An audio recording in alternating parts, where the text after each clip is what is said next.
Ce que tu es en train d'écouter maintenant, ce n'est pas un nouveau chapitre comme les autres.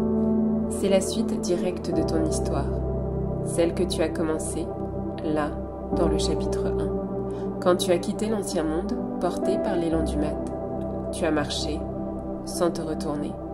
Tu t'es lancé, tu n'avais pas toutes les réponses, mais tu avais l'appel. Et aujourd'hui, tu entres dans la suite, dans le chapitre 2. Dans cette page que personne ne peut écrire à ta place, tu ne marches plus, tu arrives. Et elle est là, immobile, majestueuse, présente sans mouvement. Tu le sens immédiatement, tu es attendu. Elle ne te dit rien, mais elle sait. La papesse. Elle ne t'explique pas, elle te dévoile. Elle ne t'éclaire pas par des mots, mais par un silence vivant.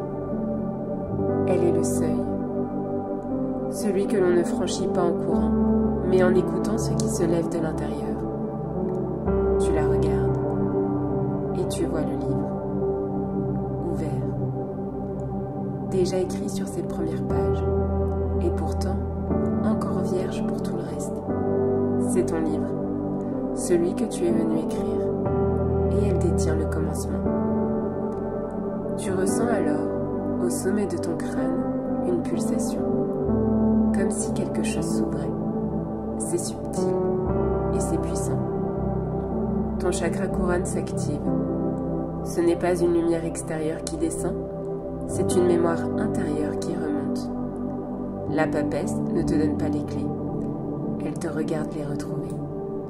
Elle ne te dit pas « tu dois ». Elle dit sans parler « tu sais ». Et elle est celle qui gardait le seuil, jusqu'à ce que tu sois prêt ou prête à t'y asseoir. Le voile derrière elle ne cache plus rien. Il s'est levé. Pas parce qu'elle t'a ouvert la porte, mais parce que tu es devenu capable de voir.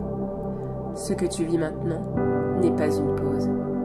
C'est un retour vers toi. Tu n'as plus besoin de courir. Tu commences à te souvenir. Et c'est dans ce silence fertile que ton histoire reprend. Écris maintenant. Continue le livre. Tu es au chapitre 2. Tu es dans l'instant où tout commence à se relier. Le chaos du départ trouve un sens dans ce regard silencieux. Prends ton carnet, ta plume ou ta voix, et commence par cette phrase. Chapitre 2. Elle était déjà là. Et en la voyant, j'ai su que... Continue, n'attends pas la suite. Écris-la.